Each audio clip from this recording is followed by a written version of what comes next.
This video is about using my x-carve CNC machine to carve through solid stone, and in this video I'm going to be carving out some of these wave pattern relief sculptures for my art project. I carved these from some soapstone, and admittedly that is quite a soft stone, but I was still very impressed at how well this machine was able to handle carving through solid stone, even at quite deep depths of cut. First step was to take a small piece of soapstone and to test it out. I had to clamp it down and it wasn't flat, so it wasn't very easy, but I finally got it in place. For this first carving I'm using a large 6mm solid tungsten carbide ball nose end mill, and this end mill is quite sharp, but I'm sure after carving this rock it's going to be very blunt. And I'm carving at a feed rate of about 300mm per minute, not too fast, and a plunge rate of about 100mm per minute, very conservative. It's creating absolutely loads of dust, and it's really important not to breathe that, so I've got a lot of dust extraction as well, sucking that away as quickly as possible.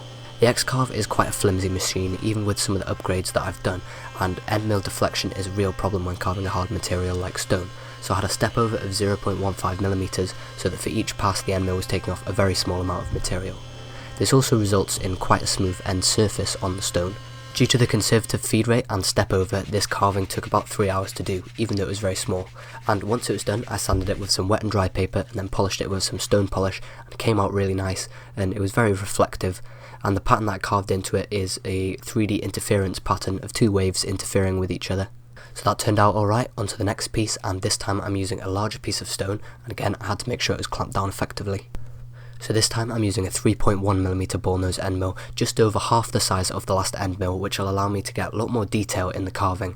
However, because the end mill is thinner, it's also weaker, so I have to be very careful not to push the machine too hard and break the end mill. Again, this end mill is made from solid tungsten carbide. Again, I'm using the same feed rate and the same step over, and with a maximum depth of cut of about 5mm, the machine seems to be handling it absolutely fine.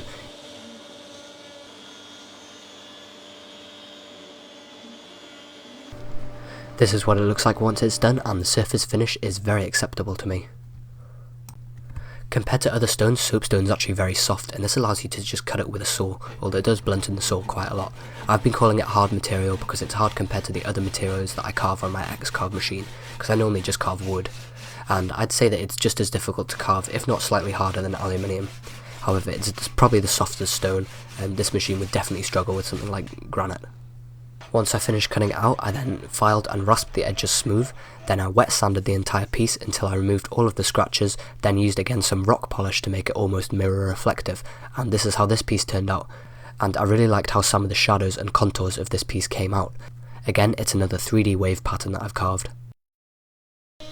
With the remaining stone there was just enough room to carve one more piece, and I wanted to push the machine to its limits and see how deep it could carve in this material.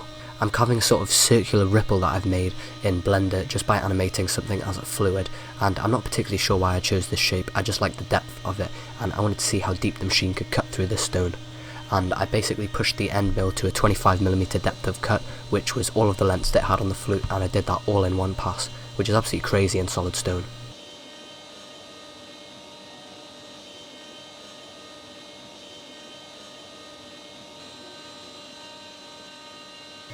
And again, even due to a slightly increased feed rate, the machine had no problem handling this depth of cut, and again this carving came out quite nicely.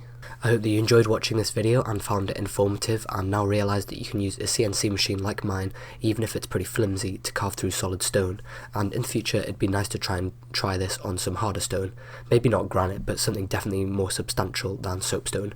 I'm quite pleased with how all the carvings came out, and the first one that I did is definitely my favourite one, just because of how reflective and shiny it is.